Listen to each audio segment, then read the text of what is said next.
The Gophers fall, the axe is gone, and the Gophers are still going bowling. We're going to jump into it all and where the focus lies next on today's episode of Locked On Golden Gophers. You are Locked On Golden Gophers. No matter what we're going to do here, we're just going to keep rowing. Your daily podcast on the Minnesota Golden Gophers. However it turns out, we're just going to keep rowing. Part of the Locked On Podcast Network. Your team every day. We're just going to keep rowing, and keep rowing.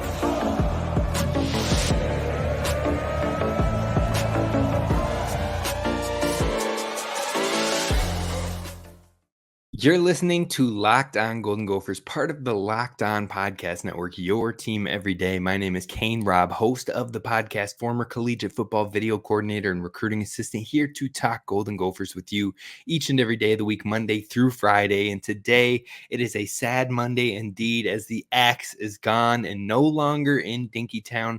The Gophers fall big, 28-14, and by the time it hit the second half, it just felt like we lost all control. Now we're going to talk about what happened in that Wisconsin matchup, but we're also going to talk about what is next, because the Gophers still have a bowl game, even at 5-7. I believe they're the only team 5-7 to get a bowl game, and they are the last team selected to get a bowl game due to not enough teams qualifying. So the Gophers will still go bowling, as PJ Fleck and Mark Coyle have already said that they are in alignment, that if you're offered a bowl game, you're going to take it. So we'll dive into that a little bit. And then we got to talk about what's next for this Gophers team, because clearly a struggling year, a down year, a 5-7 year. So what has to change? What are the next steps in the process? What are we going to cover on this show? Because the football talk does not stop even once the season is done. So be sure to hit subscribe so you don't miss any of that information and more as we dive in with the Gophers each and every day.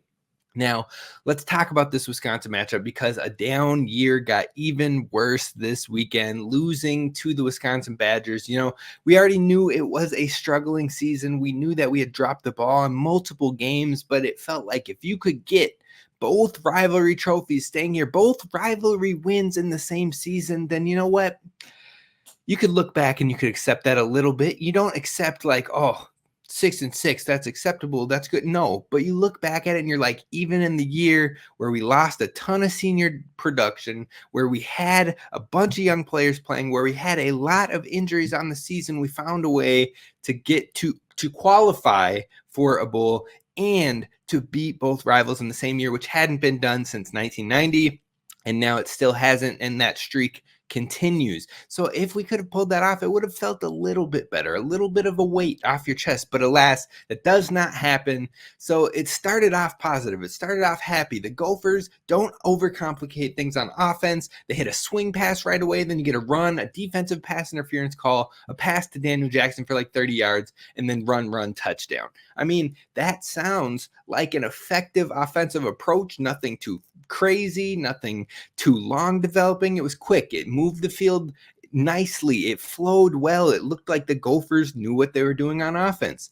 And that tends to happen for Minnesota in a lot of these opening drives. But beyond that, the Gophers had some struggles. I'm not going to lie. It was rough. Now, the Gophers on defense, you flip the ball right after you score that touchdown, you flip the ball, you go and force a 3-and-out. And that's awesome. But you don't only do that on the first drive, you do it on the second drive as well for Wisconsin, forcing 2 3-and-outs. And that in itself, you're like, okay, if we can build up and get a 14-score lead, 14-0, this feels good. This feels like momentum. This feels like a moment where we can start to build and grow that confidence and let the defense continue to build on that. But we couldn't capitalize on offense. We couldn't go and score the ball, make it easy again. It started to get difficult. It started to get no first downs. And all of a sudden we're talking about, we give the ball back to Wisconsin for the third drive, only up 7-0. And you know what? Eventually Wisconsin got it going. Now, on that third Wisconsin drive, they took 11 plays, and it felt like they took the whole field. It took a whole lot of time because it went from the end of the first quarter into the second quarter, and they extended that drive. They had 3 explosive runs where it just gashed the Gophers, 3 explosive runs, 15 or more yards, and 2 of those were by the quarterback. Now, on top of that, they got a touchdown in that drive. They tie the ball game up, and all of a sudden, that momentum that you felt, the defense was standing strong. You scored early, and you were hoping you could score and add 2 scores onto that and start off with a bang. It comes to naught. You have 2 touchdowns, or you each have a touchdown, tie game, and then all of a sudden, you get one more aggressive drive from Minnesota. And again, in the first half, the drive gets aggressive. You draw a few defensive pass interferences. Ethan misses Chris wide open on a slant route. Doesn't look that way. Locks on to Daniel Jackson running a sort of wheel concept. Misses him there, but thankfully, Daniel Jackson runs a slant on the next play for a touchdown. Minnesota goes up 14-7, but this is the last time they score in the rest of the game. They don't score the entire second half. They don't really have a ton of offensive success in the second half. And the drives where they did start to get some movement, start to get some offensive success, they turn the ball over. Turnovers are a huge problem for Minnesota this year. And the craziest thing is the turnovers and the drops aren't coming from just one person. Now, yes, Sean Tyler has had fumble issues in this season, but he's not the only person that turned the ball over this year. He's not the only person that had issues with drops this year. Chris had drops at times. Brev had drops at times. Daniel Jackson had drops at times. Crooms had drops at times. Like, every single player had suffered from it at some point. So that begs the question, where is the issue coming from? Is it coming from the pass? Is it coming from just the players not being ready or thinking too much or anticipating the hit coming? I can't answer that question, unfortunately, and it stinks. But the offense has fallen apart in many different ways, in many different facets throughout the season, and it happened once again in this Badgers game. Minnesota couldn't stack on the lead, and after that, defense held strong early. Then Wisconsin kept it close, and they tired away at this young defense, a defense that continued to stack on more and more injuries in this game. Not only did we lose Devin Eastern for a little bit, he did return after a while, but we lost Coleman Bryson for a while. He did return after a while. We lost Justin Wally for a bit in this game for a while. Tariq Watson came in for Justin Wally. Tariq Watson got hurt. All of a sudden, you're seeing true freshmen at one point. True freshman Zaquan Bryan and true freshman Kerry Brown get their first snaps of the entire season. And you know what? They held their own in situations. Now, they called the softest defensive pass interference I've ever seen on Zaquan Bryan, and that helped the Badgers drive for one of their final touchdowns of the game. But aside from all that, you saw moments from those true freshmen that's like, oh, okay, these guys can put something together and maybe they can step into starting roles next year. Maybe they can step into bigger opportunities next season. So there were some little takeaways from some of the younger players getting called up, because those two in the secondary got called up, and all of a sudden you look at the box score, you look at what happened in that game. There weren't a lot of intermediate passes completed in this game. There weren't a lot of deep passes completed in this game by the Badgers. In fact, a lot of their throws were short underneath screen routes and things like that, but they would create more yardage or create a first down off of those because of missed tackles, because of issues in that defensive line and linebacker core in this game. There were a ton of missed tackles in this one.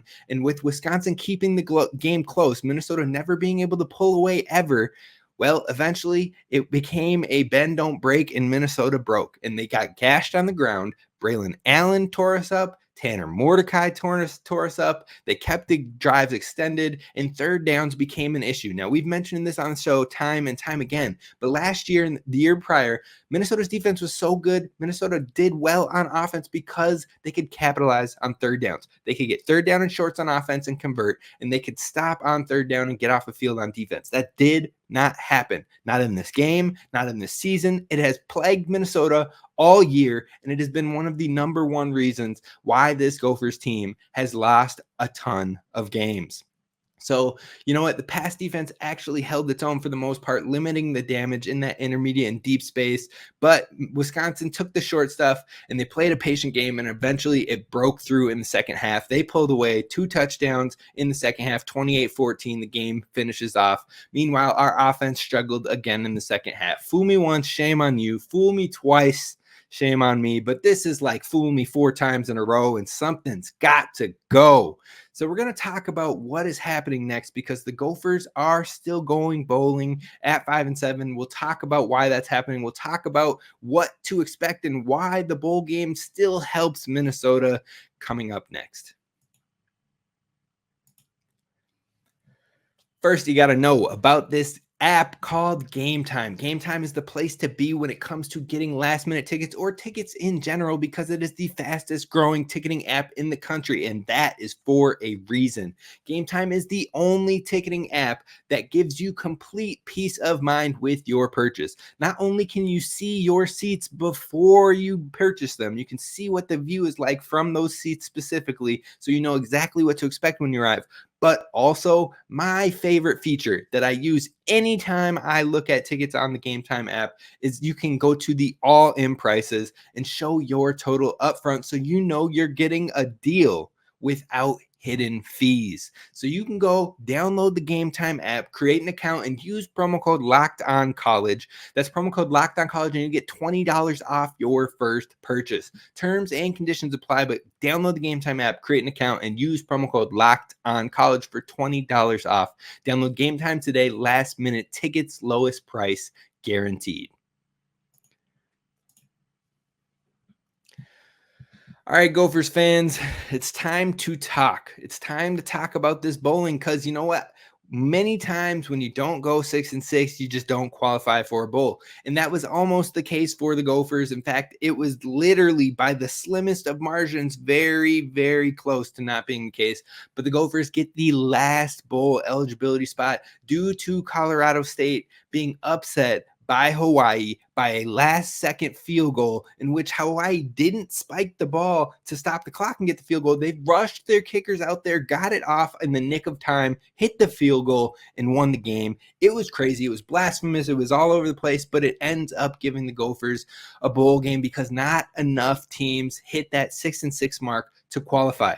And that's where, okay, so lots of 5-7 teams are out there. Why did the Gophers get it? The Gophers got it due to academic progress ratings. That helps in situations of this time. And because Minnesota has been so good in that area, they have lifted this program and been very consistent with the academic progress rating, APR, that they qualified. They were the number one team of the bunch below that qualified to get that final bowl game eligibility. So the Gophers did lock up a bowl, and it very likely will be the Quick Lane Bowl in Detroit versus a MAC opponent. Now, it could be a different one. There are a few different ways they could end up somewhere else. Depending on the draw of other schools, depending on who actually makes the college football playoff from which conferences. There's a lot of different factors in there, but very likely, more than likely, it is going to be the Quick Lane Bowl in Detroit. Now, many are saying, oh, this is a garbage bowl game. It's not good. We shouldn't go. We should decline. We didn't earn it. 5-7, all that stuff. Now, you might say there's no value because it's a low bowl game as you, the fans. That might be true for fans who are looking to go on vacation and celebrate and watch the Gophers play in a warm spot, which won't be the case this year. I get that. But when it comes to the team and the program, it's just not the case. This team absolutely could use the extra practices, especially for the younger players, and potentially to get live looks at players who didn't see the field much with seniors that were starting in front of them. Because maybe some of these seniors don't come back for the bowl game. Maybe some of these seniors move on to the next step.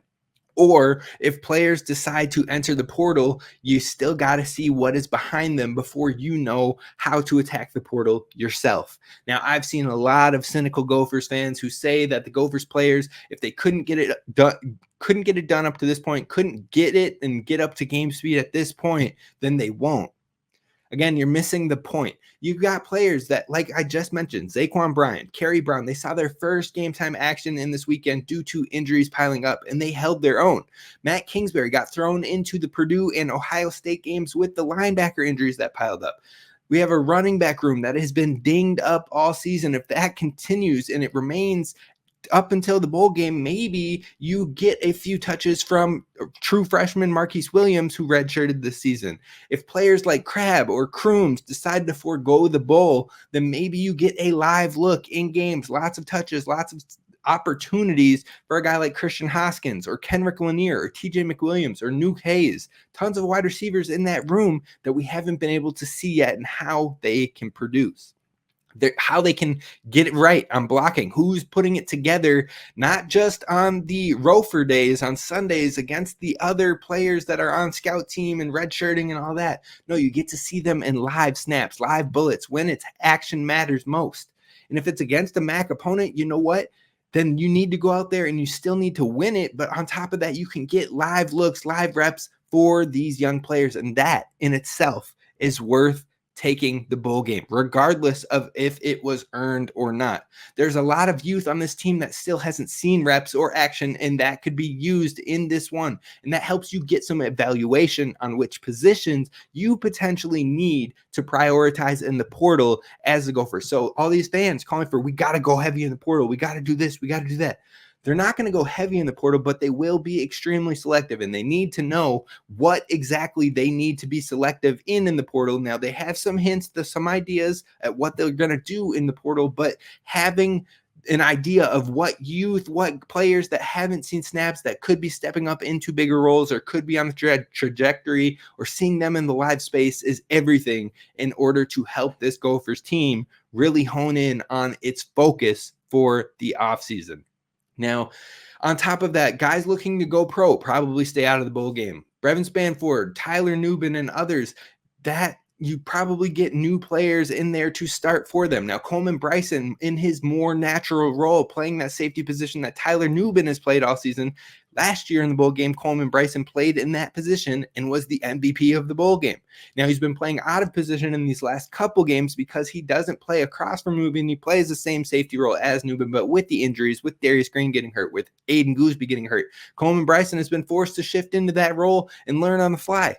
Now you can probably get him more in his natural starting spot, and then maybe you have Kerry Brown who's starting across from him if Tyler Nubin isn't playing in this one, and you get a lot of looks for that two young safety core, knowing you've got young safeties coming in Coy Parrish, in Zahir Rainier, so you gotta be able to hone in on things like that. Again, try to see if anyone in the current tight end room can step into that large vacancy that Tristyn Spann-Ford is going to leave behind, heading towards the NFL draft. So there's a lot of insight to gain from this bowl game, regardless of them being 5-7, regardless of them having quote unquote earned it. And I will be very curious to see how this one shakes out for the Gophers in the bowl season. Now, the last thing we need to talk about today is, where does the focus lie for Minnesota in the next couple weeks? It seems they have already targeted a quarterback in the transfer portal, but what else do they need to do in order to get back on track next season and get things going? We're going to dive into that coming up next. First, I want to talk to you about our friends over at FanDuel, because right now new customers get $150 in bonus bets with winning a $5 moneyline bet. So if you're feeling good about your Vikings this afternoon in the Monday Night Football game, then you should definitely take a swing on the Monday night game. Vikings winning the money line straight up over the Bears. And if you do that, if you put down at least $5, you will get $150 in bonus bets. And on top of that, if you're thinking about joining FanDuel, it is the time to get in. There are sports galore going on, finishing up the college football season. The NFL season is in full swing, NBA, NHL, and so much more going on that it is time to get on there, and you can bet on spreads, player props, over-unders, and so much more. Visit FanDuel.com/lockedon. Again, that's FanDuel.com/lockedon to take advantage today.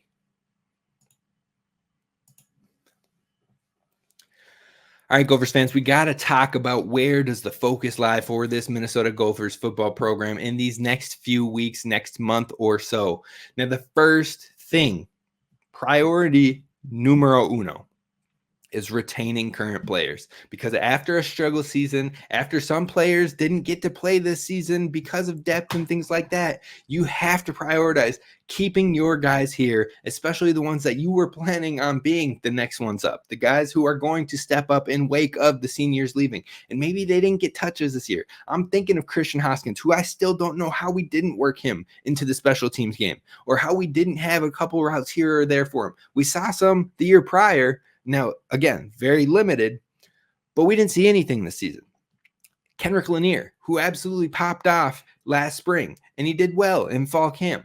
He didn't ever have an opportunity, and I get that. Daniel Jackson was there, Chris Bell was there, Elijah Spencer was there, Corey Crooms was there, Lemecki Brockington was there for a bit. That's 5 guys in front of him. And I think the intention, and everyone knew that there was a likely outcome that he could redshirt this season, but he was very clearly in the fall camps, in the spring camp, the next man up in that grouping. He was starting to work his way into the 2s.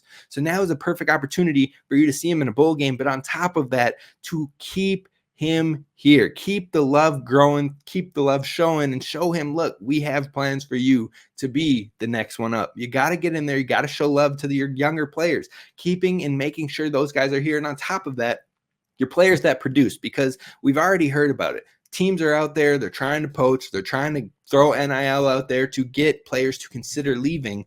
So you need to go and hone in and lock in and really show players some love, because guys like Daniel Jackson, who have shown so much loyalty to this program, hopefully we get him for another year. But if he were to want to test the waters because we're not throwing the ball, because we haven't seen enough pass attempts for him to feel like he can take the next step to get to the next level, that could be dangerous. Darius Taylor, people are already worried about him with the young talent that he is. You got to focus in and hone in and show love and do everything you can to keep those type of players here to continue the trajectory in the right direction. Because injuries aside, those players showed their talent level, and people are going to want to try to bring them in. Other programs are going to be interested. You have a wide receiver that just was top 3 in the Big Ten in receiving yards on a team that doesn't pass the ball. That tells you alone right there. The talent is there. But where will the Gophers look for additions? Where will they look to bring in new players? Well, that isn't priority number 2. Priority number 1, currently retaining the players you have. Priority number 2 is holding the commits that you have. Now, the Gophers did have a recent decommit. Corey Smith decommitted after a losing season. You have to do all that you can to keep the current class afloat. Now, they've got a pretty good class in this one, especially guys I'm really looking forward to.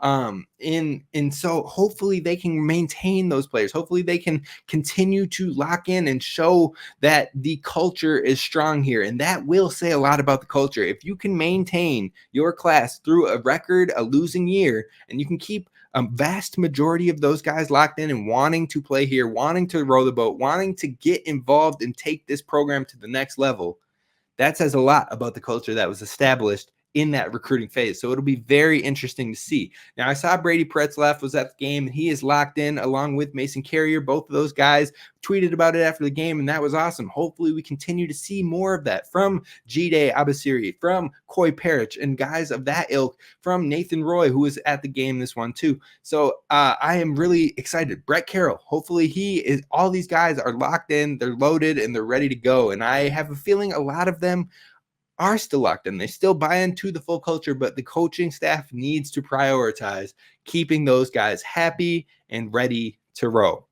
So those are the top 2 priorities. Then you look inwards. You look inwards towards player development. Who are the players that are going to take the next step? We've already mentioned Kendrick Lanier on here. We've already mentioned Darius Taylor being kind of the lead of that running back room. We've talked about things like that. But you've got Greg Johnson, who started multiple games this year. Who are the next guys that are going to need to potentially step up at the offensive line position to be a starter eventually? Because we're losing Nathan Bowe. Who is the next center? Is it going to be someone like Cade McConnell? Is it going to be a true freshman and Brett Carroll next year? There's so many questions that you have, and now is the time to really hone in and focus on that player development to see what positions are the ones that you have to focus on the transfer portal, which leads you to point number 4, priority number 4, of finding those key positions and adding those prioritizations. Portal prioritization is number 4 for me. Which positions become the priority? Because Minnesota is always selective in the portal. Coach Fleck has made it known, and he made it known in the presser after the game as well, that this is a life program, and that them not taking a whole bunch of transfer players to come in here helped them keep their APR up, which in turn got them this bowl game opportunity. Now, you would much prefer them to just go out there and earn the bowl game opportunity, but in a struggling season where it didn't happen, it still had an upside to it, having that APR. He talked about it. He mentioned multiple times this being a life program and them being they'll look at the transfer portal, but it's why they don't go all in on the transfers and just bring in a ton of guys, and that won't change this offseason. So if your mentality is, oh, we got to go get every transfer we can and bring it up, it's all about the quantity, not the quality. No, that's not the approach this team's going to take, plain and simple. And if that's what you're expecting, you're going to be heartbroken. They need to look at what the prioritization is, which positions are they honed in on, and then find the guys that they love the most, that fit their system the most, and that's what they're going to focus on.